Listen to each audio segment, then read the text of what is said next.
Iniintriga ngayon ng maraming netizen ang aktres na si Casey Concepcion, at ang Filipino-Swiss boyfriend nitong si Mike Woothrick. Kung titingnan kasi, kung sino-sino ang mahigit 1,000 personalidad na pina-follow ni Casey Concepcion sa kanyang Instagram account, makikita na wala na sa listahan ang account ng jowa niya. Gayon din sa Instagram account ni Mike, wala na rin sa listahan ng mga pinapa-follow niya si Casey. Napansin din ng mga netizens, na wala si Mike sa isang special na okasyon, ang kaarawan ni Casey. Ang huling post ni Casey na magkasama sila ng kanyang boyfriend, ay noong January pa. Dahil dito, lumakas tuloy ang alangas-ngas, na baka may hindi magandang nangyayari sa relasyon nina Casey at Mike.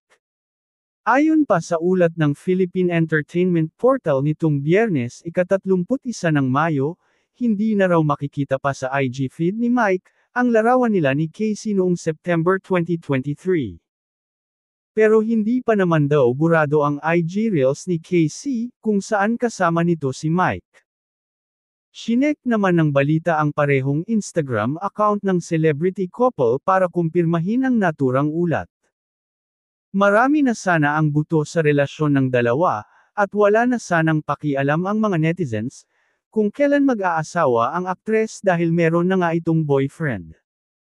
Makikita naman sa mga post ni Casey noon sa social media, na masaya silang dalawa, kaya naman laking gulat ng lahat, ang pangyayaring ito. Anyway, sana ay may tampuhan lang sina Casey at Mike. At kung mayroon man, maayos din sana agad nila. Matatandaang may banta pa ang ina ni Casey na si Sharon Cuneta kay Mike, sa ginanap na makasaysayang concert nila ng dati niyang asawang si Gabby Concepcion noong Oktubre taong 2023.